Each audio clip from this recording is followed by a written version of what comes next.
this morning, sun's a bit hazy. Checking the forecast, things looking crazy. A storm on the horizon, the pressure is low. Gotta get moving, put on a show. The news is all buzzing, state of alert, but we've got a plan, we're ready to work. Emergency Management Associates, we're here for the crisis, we're here for the fates. From the first sign of trouble to the all clear sign, we're on the front lines, we're one of a kind. Emergency Management Associates, we're the calm in the chaos, we're opening gates, connecting the dots and making the calls. We're picking you up when you're starting to fall.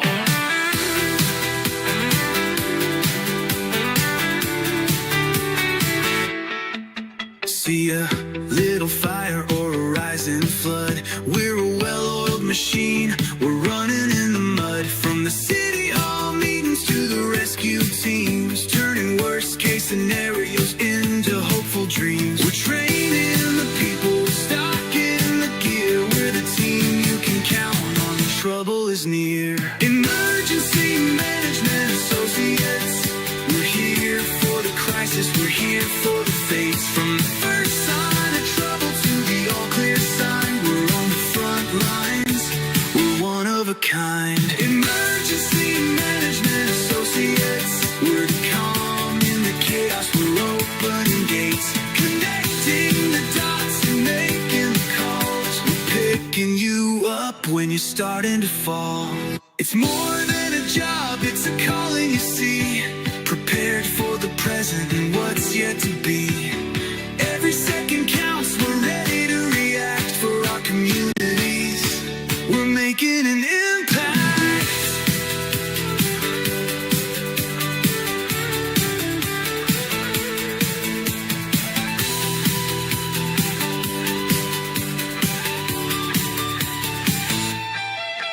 Emergency Management Associates, we're here for the crisis, we're here for the fates. From the first sign of trouble to the all clear sign, we're on the front lines, we're one of a kind. Emergency Management Associates, we're the calm in the chaos, we're opening gates, connecting the dots and making the calls. We're picking you up when you're starting to fall. Yeah, we're picking you up, we're ready to go. EMA, let's get this show on the road. Let's do this, guys. Let's kick this can right now. Welcome to Emergency Management Associates, guys. We're glad to have you here this afternoon with us. Welcome to Emergency Management Associates. We're coming to you from the Area Command, 392 miles west of Kitty Hawk Beach, North Carolina. The Area Command, guys. This is where we do it all, okay? We go over and watch major events happening around the world, and we, in fact, have consulted with other governments outside the United States and also other states inside the United States. Major events happen. We've done that. We're going to continue to do that. Now, guys, we're going to be talking about some earthquakes. We're going to be specifically talking about Cascadia tonight. So, guys, get yourself something, your favorite drink to drink, your soda, your crackers, your cookies, whatever you'd like. Sit down and watch our program tonight. You're going to want to see this. This is going to be good for you tonight. Now, before we get started, I'm going to start off with the Army team. There was the Army Barbershop Quartet performing the national anthem at the Barbershop Quartet Convention in 2020. Watch this.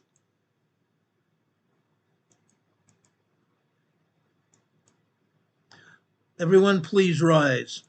I pledge allegiance to the flag of the United States of America and to the republic for which it stands, one nation, under God, indivisible, with liberty and justice for all. Now, would you make welcome, straight from Washington, D.C., the United States Army Corps Quartet. Yeah.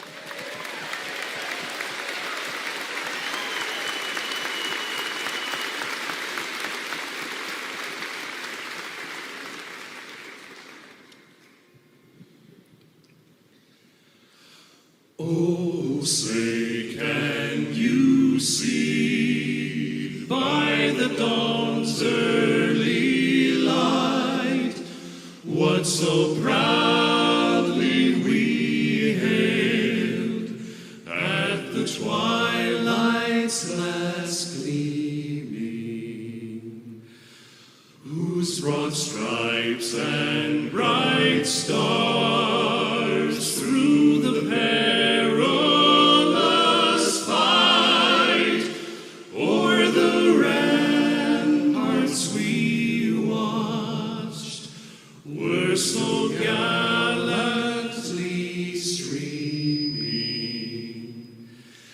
and the rockets' red glare, the bombs bursting in air, gave proof through the night that our flag was still there.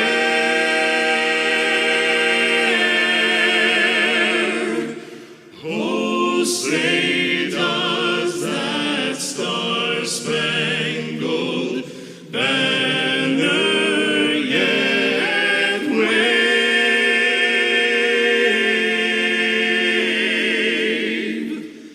o'er the land of the free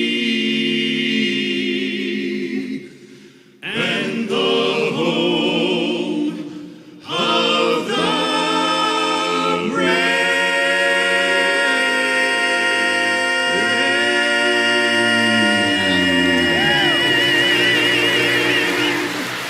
Oh, yeah! Come on, folks, let them know it. America's finest right there. America's finest, the United States Army Barbershop Quartet, performing at the Barbershop Quartet Convention in 2020. We appreciate these brethren doing this for us. We appreciate their service. We appreciate their sacrifice for our country, the United States of America. Thank you, guys. God bless you all. God bless all of our military, and may God bless America. Now, guys, yes, I talk a lot about the United States of America. I'm proud of it. But I also want to tell you this. I love each and every country where you're at. I love Canada. I love Australia. I love Japan. I love South America, all the countries in South America, Central America, Scandinavia, love them all over Europe. But the United States of America is where I live and that I'm proud of. I'm proud of Sweden, where my ancestors came from as well. May God bless all of us, that we might have God's Spirit to be with us this day and always. Now, guys, almost without exception, I don't think we've even skipped 1 week where we have not talked about the Pacific Northwest, in that we're going to have a Cascadia MegaThrust earthquake. We're going to have a Cascadia MegaThrust earthquake. A 9.0, 10.0 earthquake is going to hit here. We don't know when it's going to hit, but it's going to hit. Guarantee it. Guarantee it, guys. I know it for a fact. Now, let's talk about Cascadia. Let's talk about what's going to happen. Okay? This slide you're seeing here is a slide showing the Juan de Fuca Fault. Juandefeca Fault. It's out in the northern Pacific Ocean. It is slowly slipping under the North American plate. Slowly but surely slipping under the North American plate. This is where we're going to have the Cascadia MegaThrust earthquake. Washington, Vancouver area, Vancouver Island, Washington and Oregon, and Northern California. It's going to happen. Guaranteed. It's going to happen. Now, as I said before, we've done a lot of talking about this. We're going to talk about it again today. But I want to first talk about tremor earthquakes. Tremors. 1.0 to 1.9, and even minor earthquakes 2.0 to 2.9. Okay? On the left-hand side is the present tremor map today. The present tremor map. Okay? We need to talk about this. It's important. It's very important. Now, on the bottom, on the right-hand side of the present slide, you see last week's tremor map. Last week's tremor map. Last week, we had a bunch of tremors on and around southern Vancouver Island and northern peninsula of Washington State, over in the Puget Sound region. Second, we had a bunch of tremors, just like we do today, around Portland, just south of Portland, around Portland, and over into Medford, Oregon as well. What they're not showing you here is also we had some tremors, big, huge stack of tremors down in Mount Shasta, Mount Lassen area, Northern California. But this week, you see that as well here. You don't see all the tremors that we had up in the Pacific Northwest in the Vancouver Island area and Northern Washington, but here you see them also around Medford and Portland, Oregon. Medford and Portland, Oregon, same as last week, still happening. You also see the tremor map showing you tremors around Mount Shasta and Lassen volcanoes. Mount Shasta and Lassen volcanoes are also part of the Cascade Mountain Range. Volcanoes are still part of the Cascade Mountain Range, just like Mount Rainier, Mount St. Helens, Glacier Peak, Mount Baker, they're all Cascade Mountain volcanoes. Also, we cannot forget the Cascade Mountain volcanoes also in British Columbia, Canada. We talked about them before. They're still all part of the Cascade Mountain volcanoes, especially, I can't remember the name of it now. Had it on the tip of my tongue right now, it just left me. Mount Garibaldi. Mount Garibaldi. Guys, it is rumbling as well. But we're not going to specifically talk about volcanoes tonight. Although you cannot have subduction without volcanoes, you cannot have volcanoes without subduction. That goes almost without saying. We need to remind everybody because it all goes hand in hand. But let's talk about what is going on in the Cascade Mountain region, over offshore as well. This is important. This is vitally important to understand exactly what is going on with Cascadia. We need to remember what is happening here, guys. It's vitally important to everybody's safety. Everybody's safety, okay? Right now, we've talked about episodic tremors that happen every few seconds, every couple minutes. They happen all day long, every week. Every week, okay? Every day of every week. These episodic tremors that we have pictured here, let me put that map back up here. I want you to understand what's going on here. These tremors, guys, don't necessarily cause the big Cascadia MegaThrust earthquake. However, they contribute to it. These silent earthquakes can make the big one more likely to happen. Last week, like I said, we spoke about why scientists figured out why they pegged the Cascadia MegaThrust earthquake to a single winter day 326 years ago. They pegged it because the people over in Japan had what they call a ghost tsunami. They knew that they had had tsunamis before in Japan when they'd had an earthquake. But in this case, the earthquake wasn't there, but they got a tsunami about 24 hours after the earthquake occurred here in the Pacific Northwest of the United States. It happened, okay? Also, our American Indians that lived here also felt the earth. They also saw the tsunami. They felt the earth move in a big way. They thought it was a battle between a whale and a phoenix. They thought it was a battle between, not even just a phoenix, but a thunderbird. Great big huge bird, okay? And a whale. It was actually an earthquake, as we know. Now that happened 326 years ago. We've also discussed what a full rupture would do to Seattle, Portland, and the Oregon coast, and also the California coast as well. Okay? Seismologists are watching the tremor map right now. Watching now, and to be somewhat honest here with this all, they're telling us that the episodic slip is what we're seeing here. And when we look at the seismograms coming out of the University of Washington's Pacific Northwest Seismic Network, it's that small movement that we're seeing here that's happening now and not releasing any stress. These episodic tremors are not releasing any stress whatsoever, but they contribute to it. These episodic tremors are not releasing any stress, and they may in fact be helping and contributing to the increase in stress on the Cascadia fault zones. Okay? And possibly even more powerful than that, the Cascadia MegaThrust earthquake.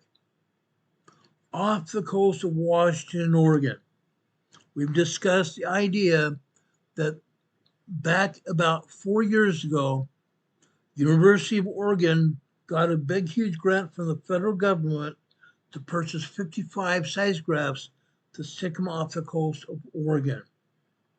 2 years ago, University of Washington State and the Pacific Northwest Seismic Network obtained a huge grant of money from the federal government again to purchase seismographs and stick them off the coast of Washington. Now we have over 100 seismographs off the coast of Oregon and Washington. Now guess what? If you haven't already known, don't already know, we have not been given any information whatsoever about the information that those seismographs are giving them. But they have told us that those seismographs are recording over 1 million earthquakes off the coast of Oregon and Washington every year. Over 1 million earthquakes off the coast of Washington and Oregon every year. Okay, we've discussed this in prior episodes of this program. Okay, but they're not showing that information to the public. They don't want us to know. They don't want us to know at all. Okay, now, these episodic tremors are going to make the MegaThrust earthquake possibly even more powerful than we might have thought. Because there are so many episodic tremors happening, those tremors are transferring energy up towards the crust of the earth, up towards the crust of the earthquake fault. Okay, they put the Cascadia map back up here, right here. Okay, that stress, as you can see by the arrows pointing up here, that stress is being transferred off the Juan de Fuca fault, the Juan de Fuca plate, through the North American plate over here to us on the ground, on the top of the crust. Okay, these tremors are transferring the energy to the MegaThrust earthquake. They're transferring the energy from the tremors to the Cascadia earthquake. Imagine that. Think about that for a minute.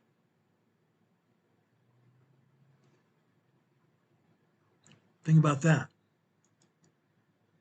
Okay? Off the coast of Washington and Oregon, the largest fault in North America is moving, the Juan de Fuca fault. And not one person standing above it can feel most of the movement. But that is exactly what is going on. Over the past week, instruments run by the Pacific Northwest Seismic Network have been recording a low rhythmic tremor creeping up the continental margin.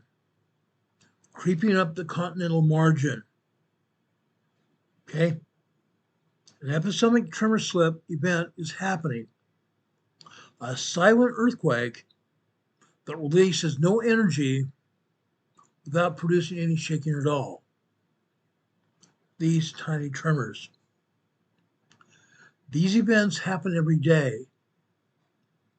The major epicenic tremor events occur every few months, where we have hundreds of episodic tremors happening all day long. Hundreds of them, like we saw last week. Okay? They do zero damage. Nobody feels the earthquakes. But every single one of those tremors transfers stress onto the shallow locked part of the Cascadia MegaThrust fault. Those tremors quietly transfer stress from deep inside the earth over into the shallow locked part of the Cascadia earthquake fault, the part that has not ruptured since January 26, 1700. When it broke in an estimated magnitude 9.0 plus mega earthquake, it sent a tsunami across the entire Pacific Basin over to Japan and I believe all the way down into Indonesia, into the South Pacific Islands. Huge tsunami, guys. Huge, major tsunami. If that had happened today, the entire west coast of the United States would have been inundated with a tsunami as well. Alaska would have been inundated with a tsunami.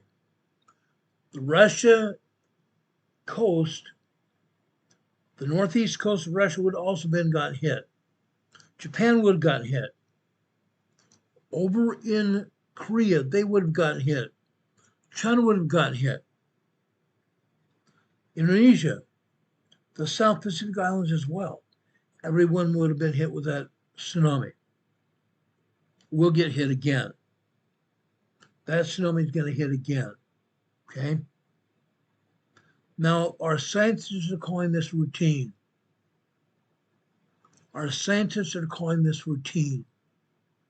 What almost nobody outside the field understands is what this routine is actually doing to the fault above it.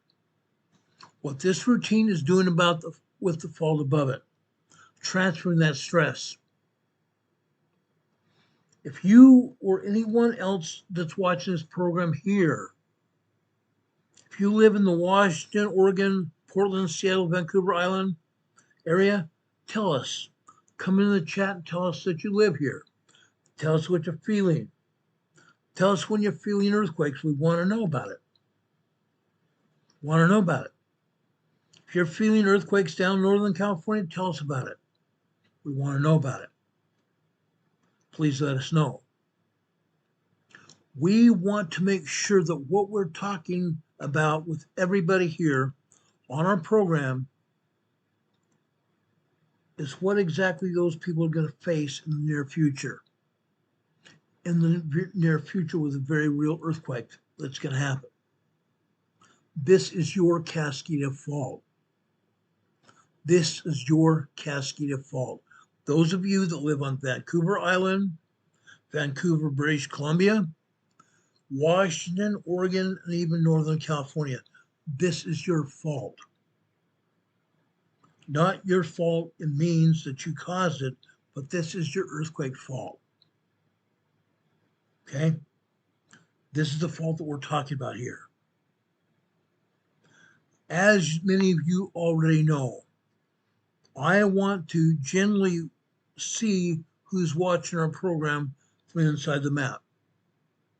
I want to see who is watching this program that lives in the area. I want to make sure that what we're talking about is applicable to each one of us. Okay? So please let us know. Also, at the bottom of your screen here, you're seeing our email address scrolling across the bottom of your screen. Go there and let us know if you're living in the Cascadia region. Tell us what you're feeling. Tell us your thoughts and feelings about the Cascadia earthquake. Tell us your fears, your thoughts. We want to know that. We want to talk about it. Not necessarily about you, but what everybody's feeling. I think everybody needs to understand what's happening here. Okay? Now, while we're thinking about that, okay? All of you that are watching this program today, be advised YouTube is still unsubscribing people from our program. They're continuing to unsubscribe people from our program. So those of you that are here, please make sure you're still subscribed to our program. Okay? If you've not been subscribed or you've been unsubscribed, please subscribe to our program. When you subscribe to our program, there's one other thing you need to do. Right next to the subscription button, there is a little bell icon. Click on that little bell icon. Clicking on that little bell icon will have a bring up a drop-down menu of 3 items. One of those three items is the word ALL, all. Click on the word all. That will get you notified when we come on the air. We come on the air Monday through Friday between 4 and 6 p.m. 4 and 6 p.m. Okay? We want you to know when we're coming on the air.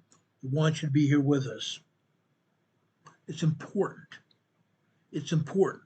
That way you get the latest information that's happening in your area. Okay? Hitting that subscribe button is probably the single most useful thing you can tap on right now. So please do that. Also, please give us a thumbs up. Let YouTube know that you appreciate what we're talking about on our program. Also, don't just stay here for 5 or 10 minutes. Stay here for a while. YouTube wants to know people watching our program. They monitor it. They monitor the time you're watching this program. So please, guys, please stay here for more than 5 or 10 minutes. Don't leave just because you might get bored. Stay here for a while. I hope I'm not boring you. If I am, tell me about it. We want to know that information as well. We want to give you substantial information that you can not only just use, but is very entertaining and informational for you. We want to know that. Okay. Also, I'm talking about this. One of the lines that's scrolling across the bottom of your screen right now is our PayPal locations. Guys, we're really hurting right now as to money to pay our bills. It costs $300 now for bandwidth only to be able to broadcast this channel. Please, guys, please help us with that bill, guys. We need it. We need your help. Okay? We can't continue broadcasting this channel as we do without your help. We need your help, guys. We appreciate it so very much. Okay? I guarantee you I will tell everybody that you donated to our program. I think everybody wants to know as well. So please help us keep this program on the air. Okay? You can also do that by sending us a check or even cash through the Postal Service. Our address is scrolling across the bottom of your screen also. It's 504 Bethel Road, Box 401. Morganton, North Carolina. The zip code here is 28655. We appreciate that as well. And thank you for doing your service to help us. Okay? Thank you so much. Now let's get back to the Cascadia earthquake here. Okay? It's important. It's very important. Okay? This silent slip that's been going on, these tremors, keep going on. About 2 to 3 times a year at least, there is massive slow slip, as we showed you from last week. Massive slow slip. The tremors still happening. Most of the time we get 100 to 150 tremors a day. Sometimes it goes down to about 125, but not much less than that. But last week we had over 400 tremors happen on one day. One day on Thursday last week. 400 plus tremors. I think it was 422 tremors last Thursday. Those numbers were huge.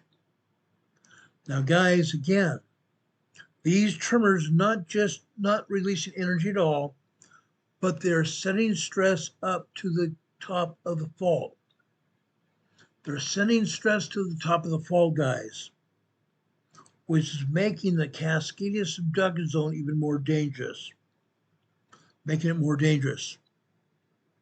Tremors are small earthquakes that scientists once thought release small amounts of energy, which they don't think that anymore. They know that it is not releasing energy, but it is sending energy to the top of the fault. To the top of the fault. That's dangerous.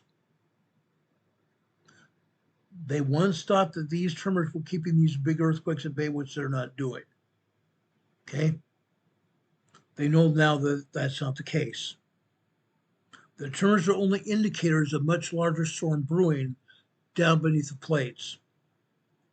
The tremors that we're seeing now are just small pictures, small indicators of a much larger storm brewing down beneath the plate. For decades, the model of a locked fault was simple. Two tectonic plates stuck together. Two tectonic plates stuck together. In this slide, you see two tectonic plates, the North American plate on the left, on the right, and the Cascadia MegaThrust earthquake fault right down the middle there, with the Juan de Fuca fault, the Juan de Fuca plate off to the left. Two great big huge fault zones, the Juan de Fuca fault plate and the North American plate. Two plates locked together. Two big huge plates locked together. Now, we have had a lot of energy coming out of Alaska. We've had a lot of energy coming out of Indonesia, going up the western side of the Pacific Ocean, up to Taiwan, Japan, from the Philippines into Taiwan and Japan, going up into the Kamchatka-Resh Peninsula, over through the Aleutian Island Fault Zone, through the Gulf of Alaska, coming down the eastern side of the Pacific over in Canada, all the way down to Washington, Oregon, and British Columbia, Canada. The Cascadia fault here is locked and loaded. Tremendous amount of energy is hit here, and it's staying here, and it's about to pop. We don't know when it's going to pop, but it's going to pop. Okay? Stress is building. Right now, very little is moving, but when it does, it's going to rupture. It's going to rupture in a big way. Right now, it's stuck. But it could be in days, it could be in weeks, it could be in months. The Cascadia fault zone is going to become unstuck.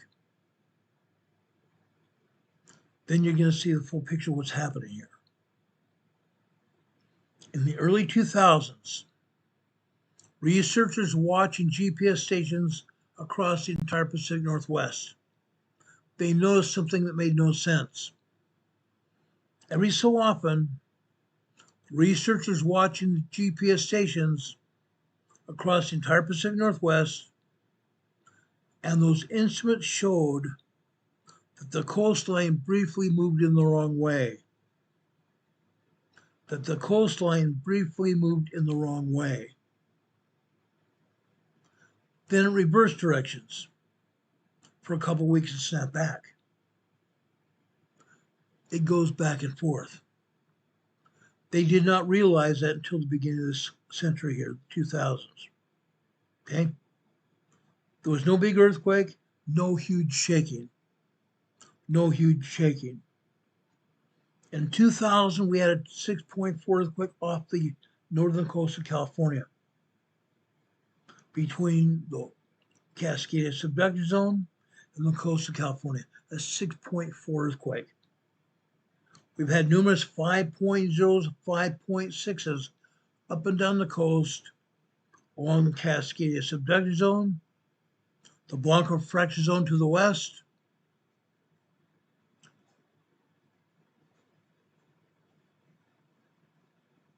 and all the way up into the Cascade region.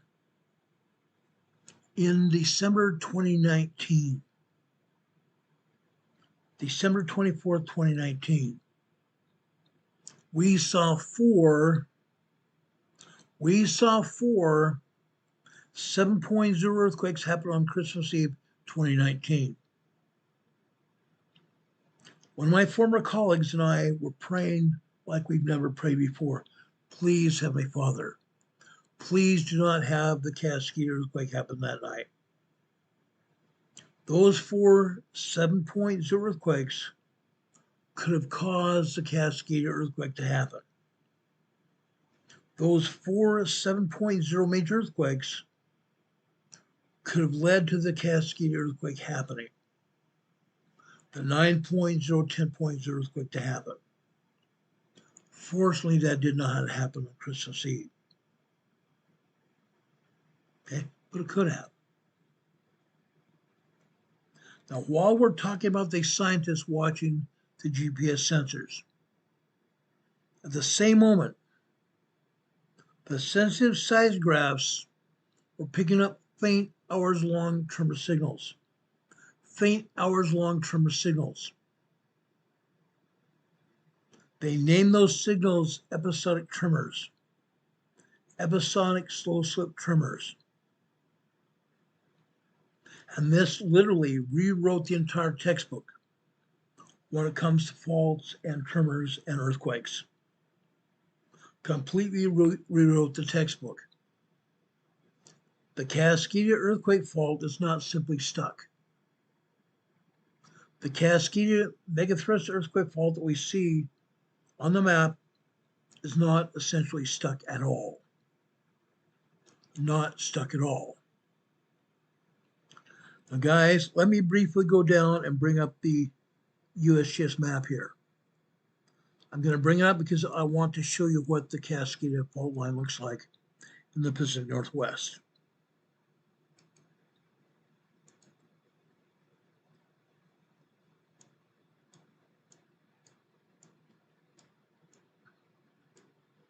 Okay.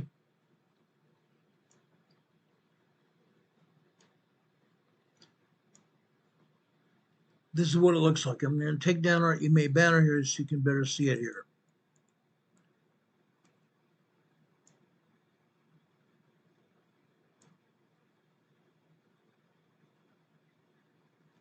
Okay.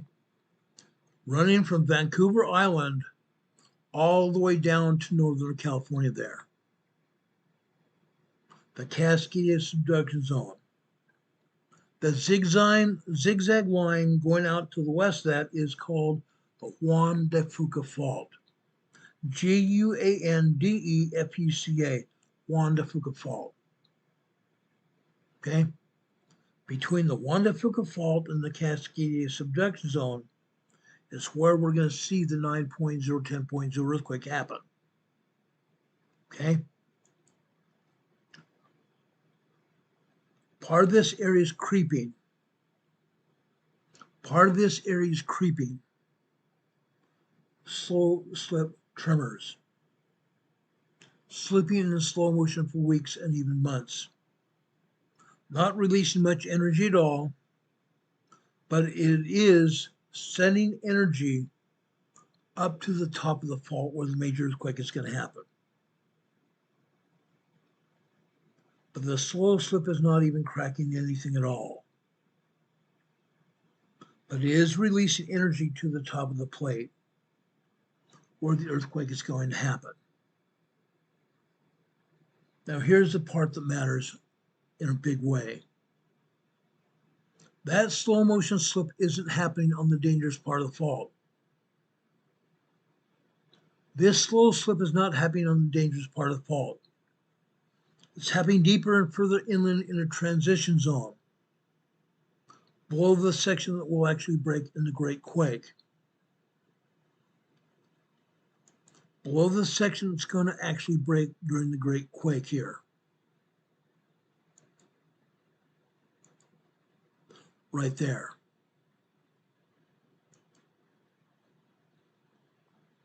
Now this raises some obvious questions here.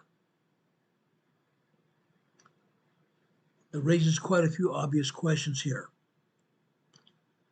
If the deep part of the fault is quietly letting go every year or two, isn't that a good thing? Isn't the fault bleeding off pressure little at a time? It's not. It's not. Isn't the fault bleeding off pressure little at a time? No. That's actually the trap. The answer to that is actually opposite of what your gut says. The silent slip, in this case, is actually loading the gun. That silent slow slip is actually loading the gun to fire. Think of these faults or plates in the same case, in the same way, as two stacked sections, two heavily stacked sections here. The deep section and the transition section. The deep section, the transition section is warm. A little ductile heating that slips silently during these events because there's magma down beneath it. Those ductile areas that you see here, that you see right here, are heated up due to magma down beneath the surface. That's why in subduction areas, we have volcanoes up in the mountains. The magma down beneath the plates is heating up the plates, contributing to heating up the plates. Okay?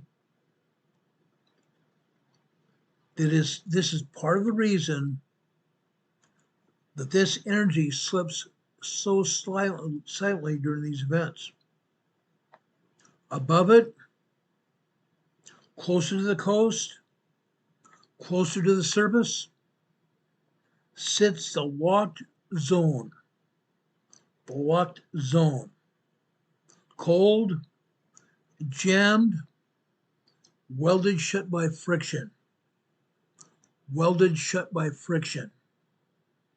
What is that friction? As I've explained this friction before, okay?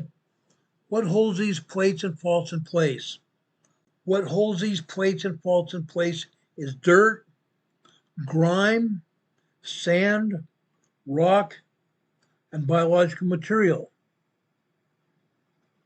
That holds these plates and faults in place. When we have this magma heating from underneath, also the solar heating from above, the plasma radiation hitting the ground, heating up the plates, heating up the faults, that allows those plates and faults more freely move because it turns out all that gunk and grime, holds those plates in place, turns all that gunk and grime into more greasy-like, oil-like substance, allowing those plates more freely move, causing earthquakes. Causing earthquakes. That upper zone that I'm showing you now is the one that's been going nowhere for centuries. And it's the one when it finally fails, it's going to produce a 9.0 to 10.0 megathrust earthquake. It's going to be the place where all the earthquake energy is. The magnitude 9 to 10 magnitude earthquake, described as a Cascadia megathrust earthquake. Locked and loaded. When the deep transition zone slips, okay, deep under the earth, it's slipping. Down here it's slipping. When that silent slip nudges that locked zone a little closer to its breaking point, every silent slip nudges that locked zone closer to the breaking point. But by itself, those tiny slow slips are not enough to matter on its own. But together with a bunch of slips, it's causing that earthquake fault to get closer and closer to happening. Okay? But the slow slip wrong direction happens and is making sure that the upper part of that rupture area is going to be primed and ready to pop, which is why seismologists have been looking at this for quite some time.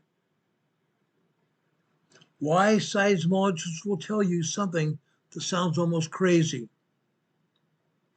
During one of these silent slip windows, like the one running right now, like we saw last week especially, while it's not high, still very small in absolute terms, but these slow slip events are elevated every 2 to 4 weeks. The slow slip events that we saw last week, last Thursday, happen every 2 to 4 weeks, putting more and more energy on the upper part of the fault, priming it to pop, priming that upper crust to pop.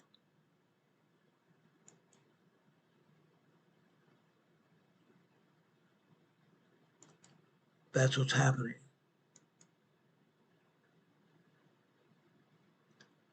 The odds of triggering that great Cascadia earthquake are transiently measurably higher than during any other quiet term where we have only 1,500 tremors a day. In other words, when we have those massive amount of tremors like we had last Thursday, that is making sure that these Cascadia earthquakes are going to happen.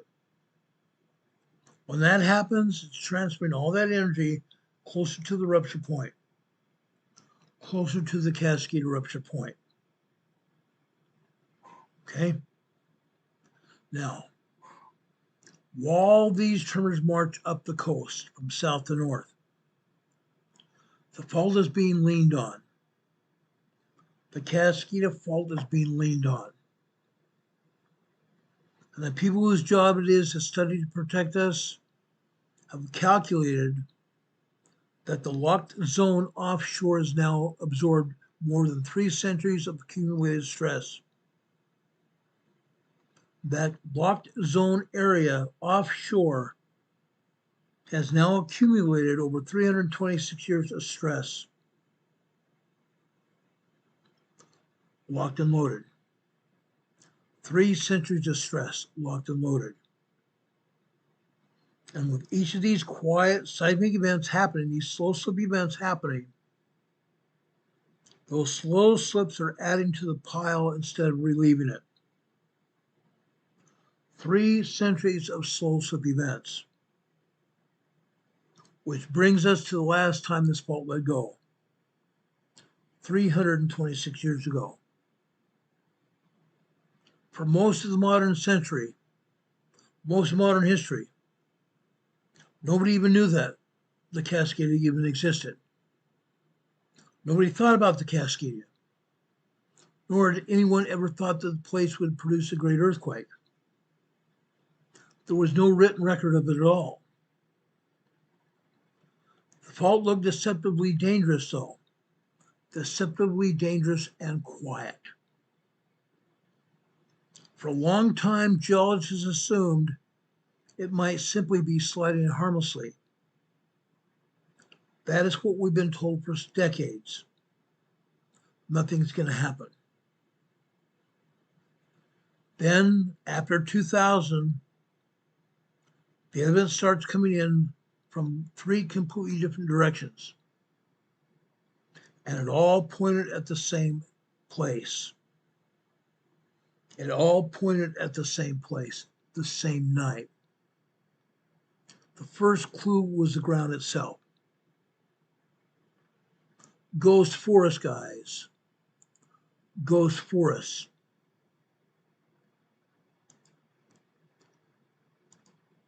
Ghost forest.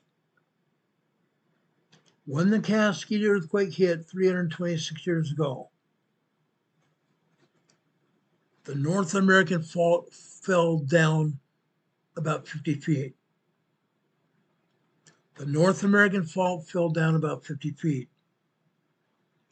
And with the tsunami that rushed in,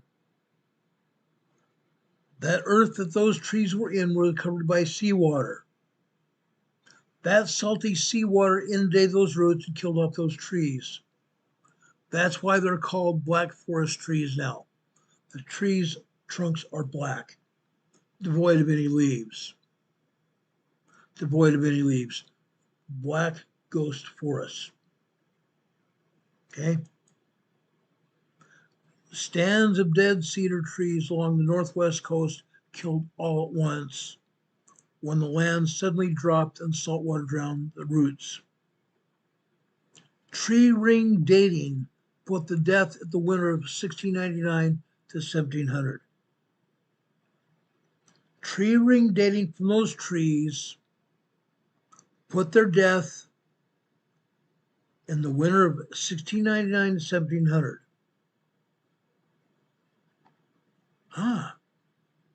Cascadia earthquake, 1700. The second clue was in the native oral histories.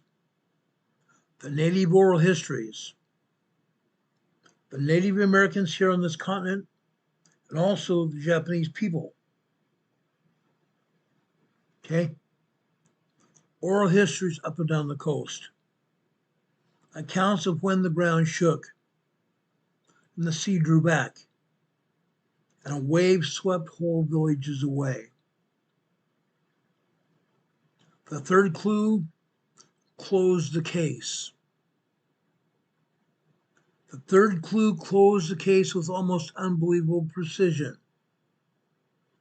Across the coast in the Pacific of Japan, historical records describe an orphan tsunami, a wave that flooded coastal villages on the night of January 27th, 1700, with no local earthquake to explain it. When that wave ran backward across the ocean, the Japanese people account for time. They account for time. And it lands on a source off of January 26, 1700.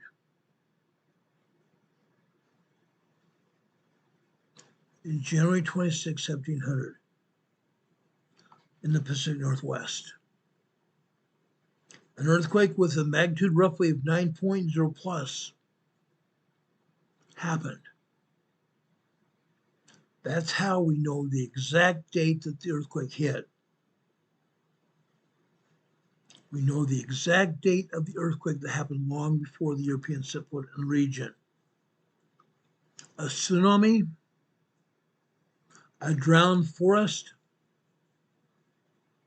and a story all green on one winter night. And now it's been 326 years. The average interval between Cascadia's great ruptures is estimated between 300 and 500 years.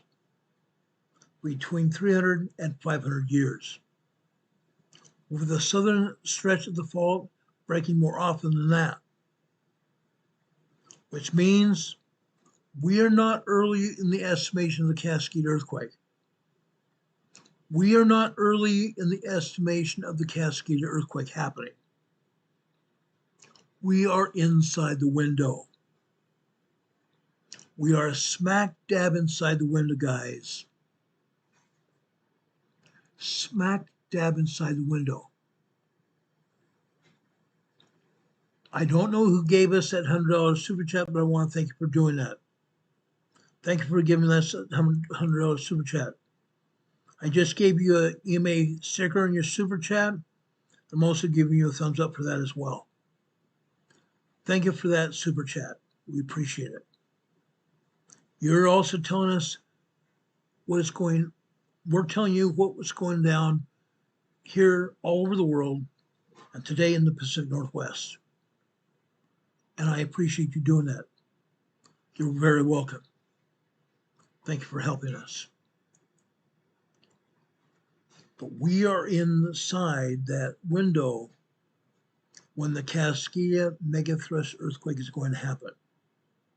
A 9.0 to 10.0 MegaThrust earthquake.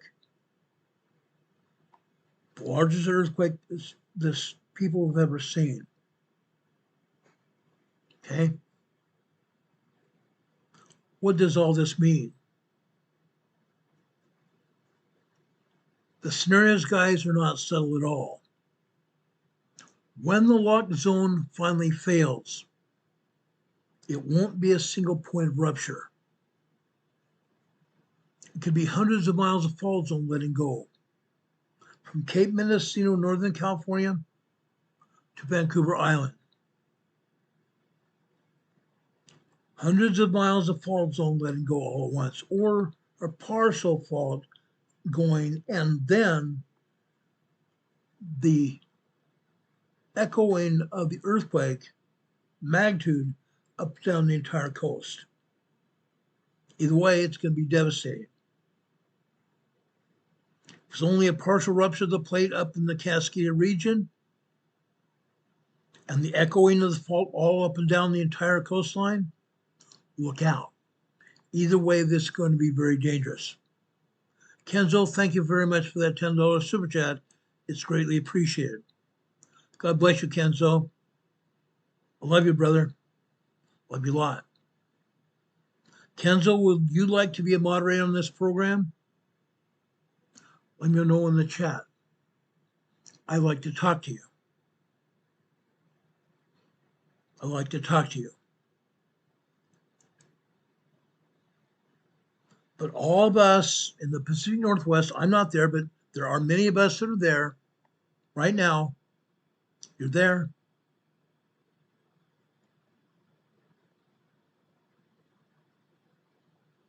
We're there.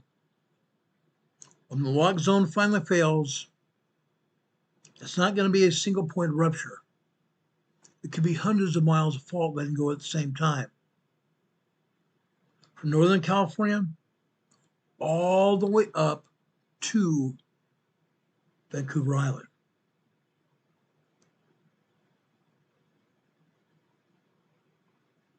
It's going to happen, guys.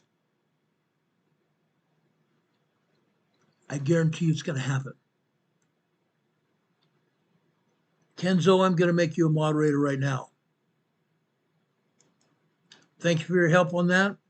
We appreciate you being here as often as you possibly can to help us with our program. Kenzo is now our new moderator in this program. Thanks, Kenzo. God bless you.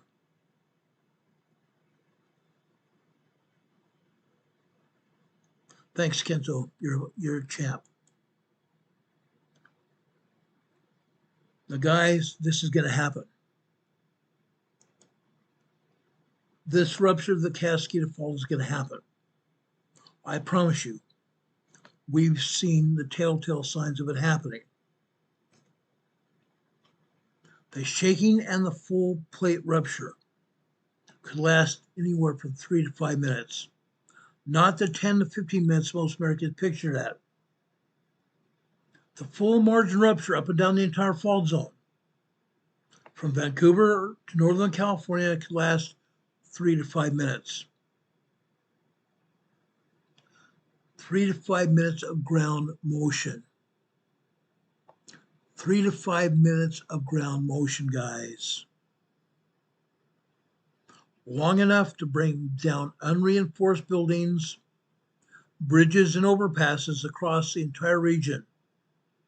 Across the entire region that was largely built before anyone knew this fault was even dangerous.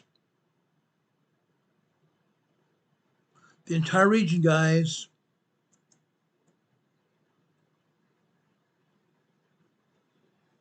Then comes a tsunami, the water. Within 15 to 20 minutes after the earthquake finishes shaking. Not the secondary fault, not the secondary quake, not just the aftershocks, but after the main shock stops shaking, within 15 to 20 minutes after the main shock stops shaking, that's when you're going to see the tsunami. That's when you're going to see the tsunami, guys. And it will happen. It will happen. You will see it. I promise you, you will see it.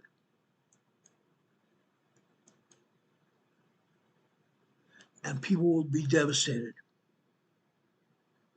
People will be devastated because they aren't watching for it.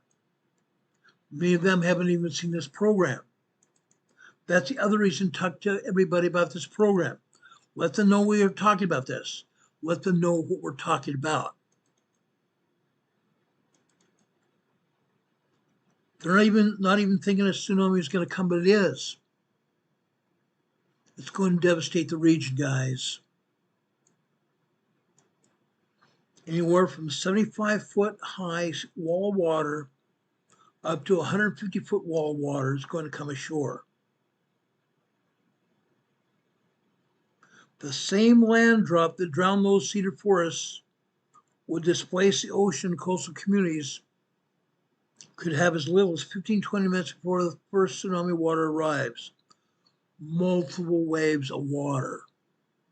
Multiple waves of water, guys. Multiple waves of water. Have I said that enough?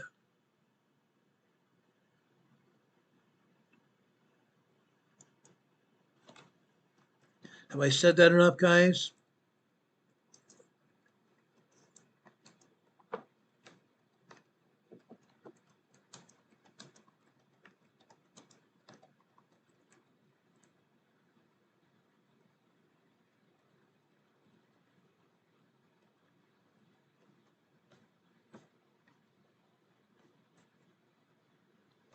I'm sorry, guys.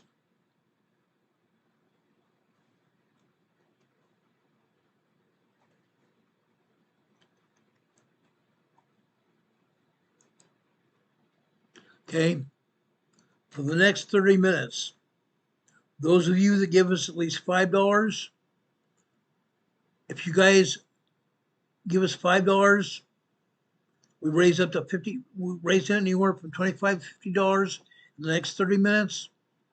I'll host a members only question and answer session. I'll host a members only question and answer session. Actually, not going to even mention members. I'll host a question and answer session here on this program for everyone. I'll answer any questions you might have. Okay? But again, within 15 to 20 minutes after the original earthquake hits, the first tsunami wave is going to hit. 75 to 150 feet high, and multiple waves after that. Multiple tsunami waves after that. When the first tsunami wave arrives, those people living in low-lying towns will be inundated. Those low-lying towns and cities will be inundated.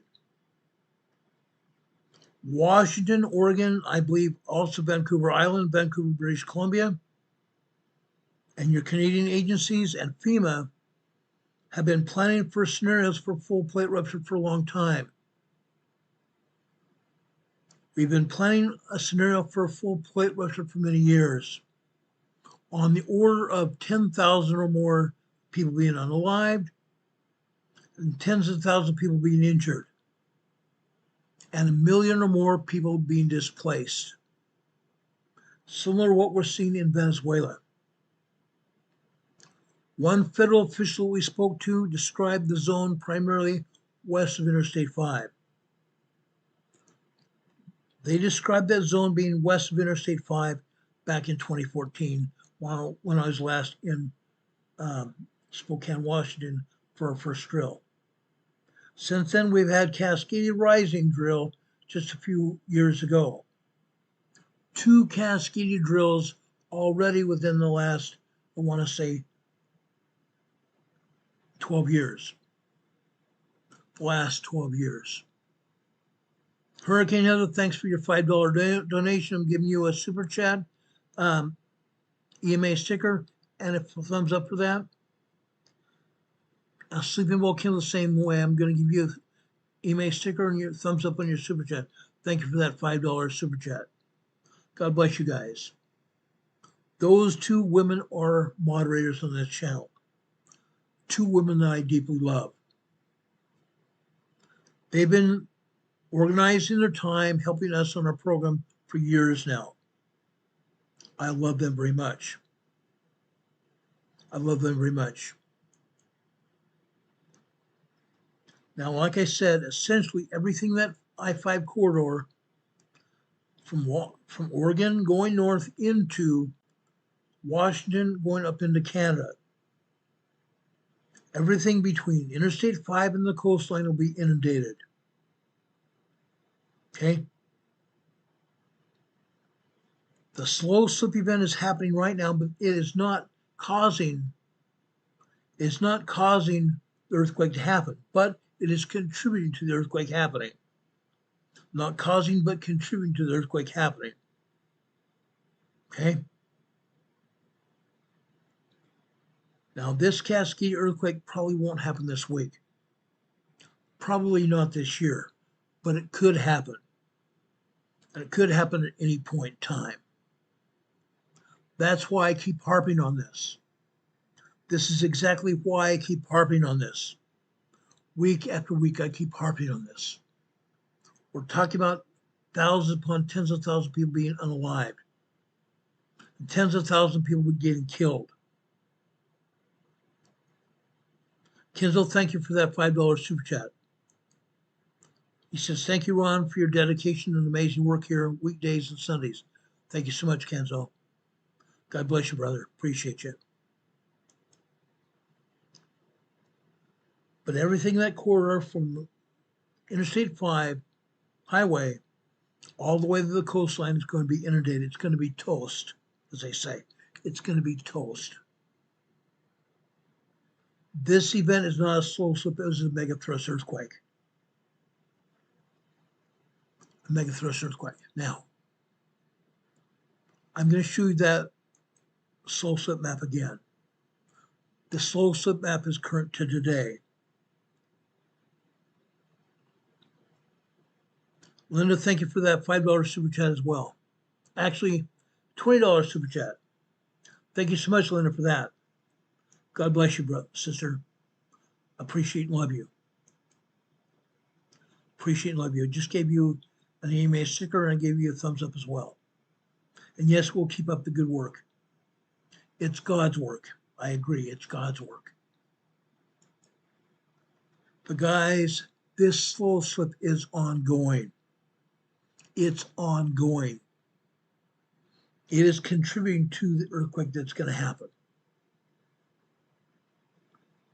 Every red dot that we see here on this tremor map is a small reminder that the clock is ticking. Every red dot on this map is just a small reminder that the clock is ticking towards the Cascadia earthquake. It's going to happen. Where a silent slip earthquake loads onto a locked fault, it does not spike the way a disaster film may put it as. Okay? It's not like, what's his name? That WWE wrestler that gave us the San Andreas Fault earthquake films. Not like that at all. The slow slip doesn't happen that way, but the Cascadia earthquake will. We've already gone through 3 centuries, 300 plus years now. We've not had a major earthquake yet. The most important part of this is this, where I'm going to get brutally honest with all of you. What it does not mean. So let me be very careful here, because this is where a lot of people go off the rails. An episodic tremor slip event is not a prediction. This episodic tremor map is not a prediction. It is not a warning that the big one is only days away. Yes, the earthquake that we're talking about could happen at any time. The slow slip is a contributor to the earthquake. The slow slip is a contributor to the earthquake. We may not see the big major earthquake happen today, tomorrow, even this year, or maybe not for many more years, but it's going to happen. I think it might be another 5 years. We don't know. 6 years ago, one of my former colleagues and I thought it might be happening within 2 years. It didn't. We apologized to people then. It did not happen when we thought it was. But now, with all the other earthquakes that we're seeing here in the Pacific Northwest, I think it could possibly happen in the next 5 years. We shall see. We shall see. We don't know the exact year or the day. What we do know is that the Cascadia Fault has been through hundreds of these silent, slow slip cycles since 1700. Hundreds of these silent, slow slip cycles since 1700. Hundreds of them. And every one of them ended quietly with the tremor fading back into the blue with nothing happening. The more overwhelmingly likely outcome of this event that's running right now is exactly where we finish this, the map. The map. These slow slip events continue to happen. Then the slow slips go quiet. The fault stays locked for many more years, even decades. But I need to say this. Again, I do not believe we have decades. The honest scientific position is narrow and specific. Slow slip transfers a small amount of stress onto the locked zone. The slow slip transfers a small amount of stress onto the locked zone. During the slow slip window, the probability of triggering a great earthquake goes up from extraordinarily small to less than extraordinarily small. The USGS puts the odds of a great Cascadia earthquake in the next 50 years. But like I said, I believe it's going to happen a lot sooner than that. Somewhere roughly between 1 in 10 and 1 in 3, depending on which stretch of the fault you're on. Depending on what stretch of the fault that you're on. This is a real serious number here. This is a real serious number here. But it is at least a 5 to 25 to 50-year window here. A 50-year number. Not this week number. No one on earth can tell you the date that the Cascadia MegaThrust earthquake will happen. No one. I can't. Not from a tremor map. Not from GPS either. Meaning the ground rising up. Not from anything. What the science does justify isn't fear. The science does not justify fear. But it does justify preparation. The science of the Cascadia MegaThrust earthquake does justify preparation. If you live in the Cascadia subduction zone, guys, the tremor running this week changes nothing about what you should already have done. Doesn't change anything about what's happening. But it should already change your attitude in making sure you are getting prepared. Now, I'm going to say this. I've said this before. I'm going to say it again and again and again, over and over. You need to have at least 4 weeks of water and supplies. At least 4 weeks of water and supplies, at least. If not 6 months to a year. At least 4 weeks of water and supplies, if not 6 months to a year. You need to write a preparedness plan for how your family is going to connect and reconnect after the earthquake hits, after the tsunami comes ashore.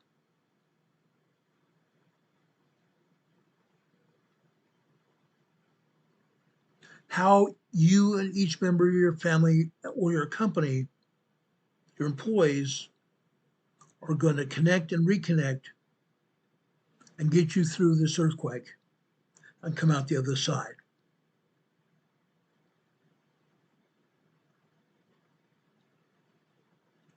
Knowing cold, which direction's uphill, and how fast you can get there is going to be a big issue. Which area is cold and which area is going uphill. Because you need to know how to get there and get there quickly. Not because tonight is the night, because the fault does not care about our calendars. And someday, one of these silent slow slips that you see here on your screen will not end quietly. And someday, one of these silent slips won't end quietly. And here's the thing that stays with me. For 326 years, the most dangerous fault in the world, on this continent at least, has been sitting there in total silence. No great quakes, no headlines, nothing a person can feel. In that silence,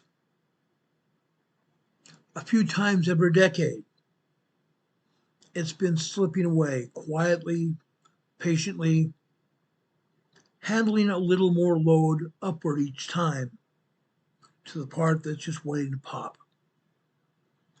This slow slip is still doing that right now. Sending energy from deep within the plate up to the surface, up towards the surface. Part that's waiting. Right now, off Washington, Oregon, and California coast, it's doing it again right now. A magnitude 7's worth of energy is moving through the ground beneath millions of people, and not one of them is going about their day feeling absolutely nothing. No one is going about their day feeling absolutely nothing. That's a strange, unsettling truth about Cascadia. The strange, unsettling truth about Cascadia, guys. No one is going through this whole thing feeling nothing. The catastrophe here, guys, is not going to announce itself. The catastrophe rehearses itself silently on its own schedule. As I said earlier, the clock is ticking. And the loudest thing the fault has done in 3 centuries is to make no sound at all. The tremor map that I just took down will fade back to blue in a few weeks.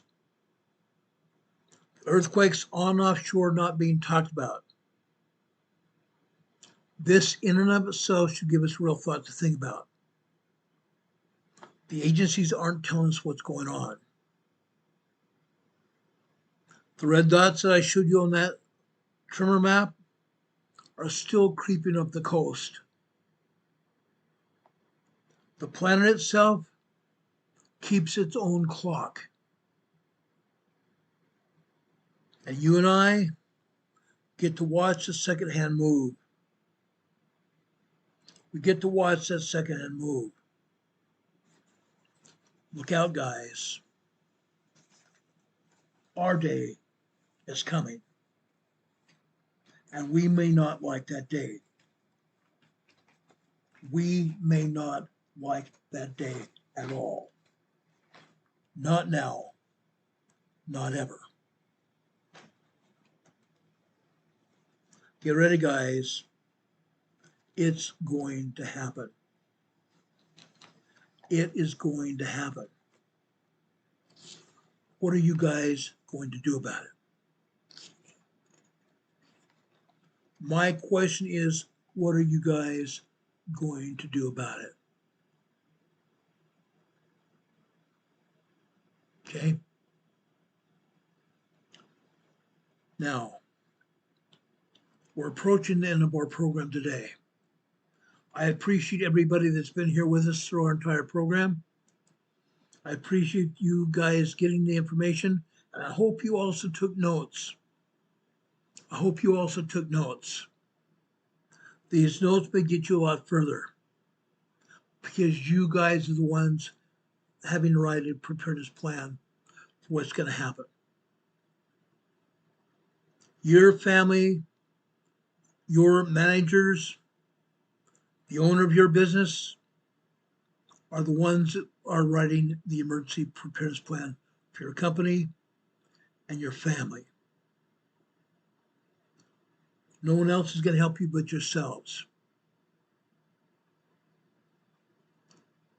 No one else is going to help you but yourselves. Now, guys, I want to offer you a thought here.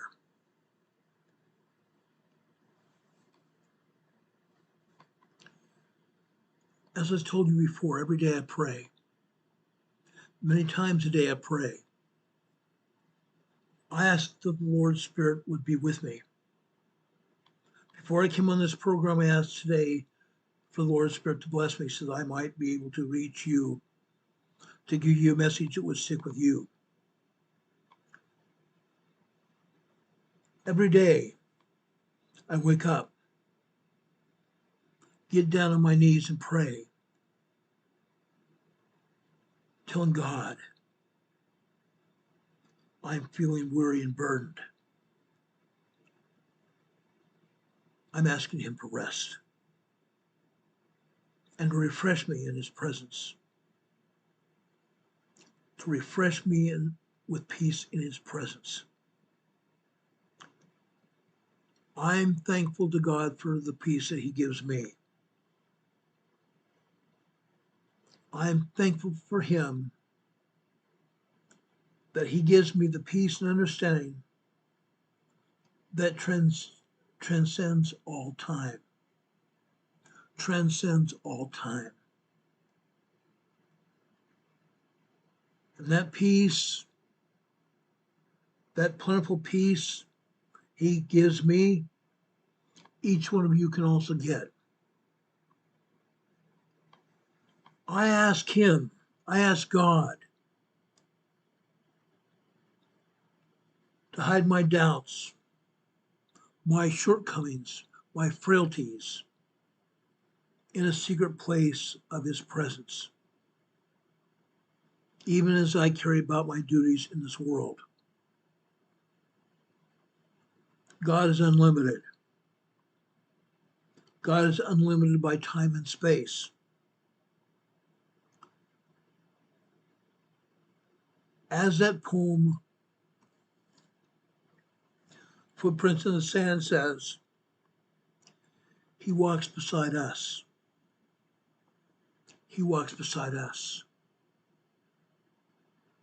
And when we only see one set of footprints in the sand, it's because He picked us up and carried us and made our burden lighter.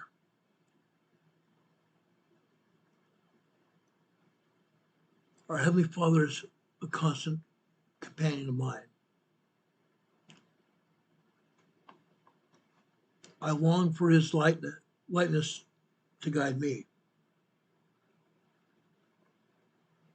As He said in the Scriptures, let your light so shine before man, they may see your good works and edify your Father which is in heaven. He truly does that for me. Every day, Heavenly Father helps me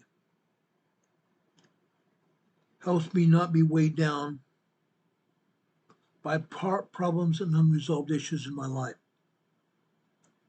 Instead, He tries to bring my burdens to Him. He helps me bring my burdens to Him, asking Him to carry my burdens.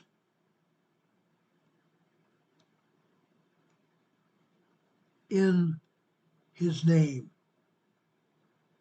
the sacred name of Jesus Christ, I pray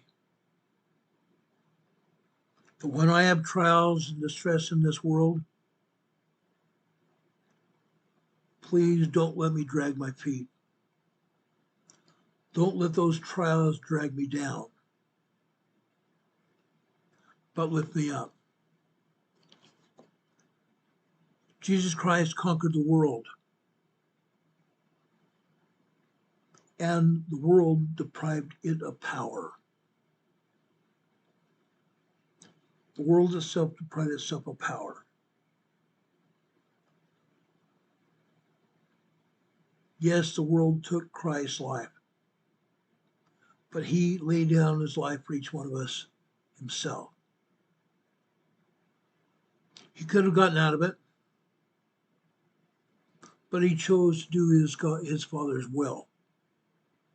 He sacrificed his life for us, that we might live, that we might be resurrected in his presence, and have peace eternally. Peace and confidence eternally in his presence. May God bless each one of us to that end.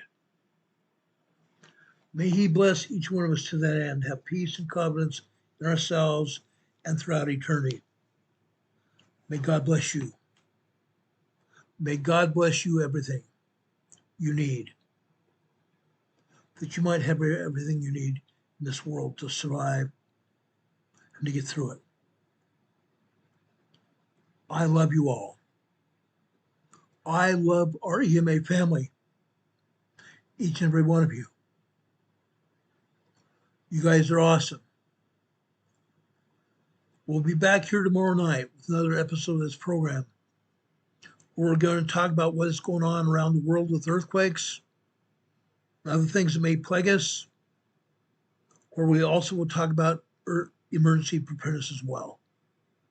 So guys, please join us tomorrow evening for another evening of preparedness and goodwill on an emergency management program.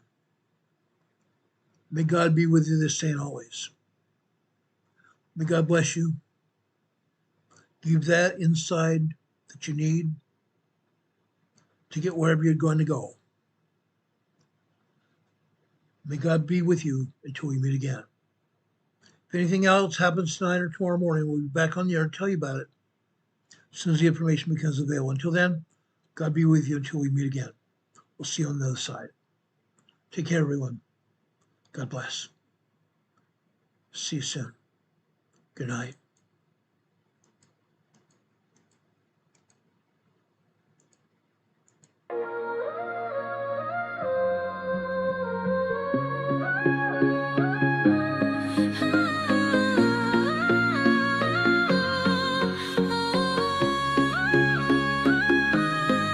Here at Emergency Management Associates, we're dedicated and true, bringing you the essential knowledge, helping you see things through. From disaster preparedness to navigating recovery's embrace, we're here to guide you in every unpredictable time and place. We break down the complex, make it easy to grasp and absorb, sharing strategies for safety, the vital lessons you can't afford to hoard. So thank you for watching, and thank you so much for your sub. You're a key part of our growing family, a member of our knowledge club. With every like, every share, and every comment you send our way, our critical message spreads further, helping more people every single day. Together we're stronger and more prepared. That's the truth we all abide. You help us build resilience with nowhere for uncertainty to hide. engagement truly inspires us. Your feedback acts as a guiding light, helping us continually grow and making our channel's future bright. We're always learning, always striving to be better. Bring you the most up-to-date information, no matter the weather.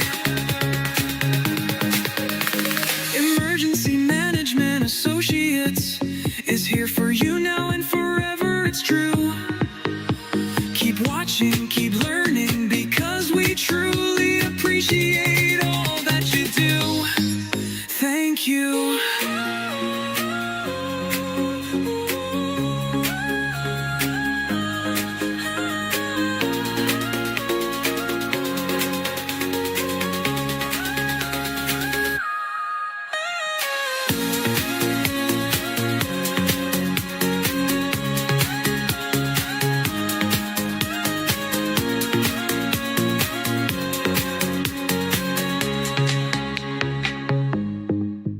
Thank you. Thank you, everyone.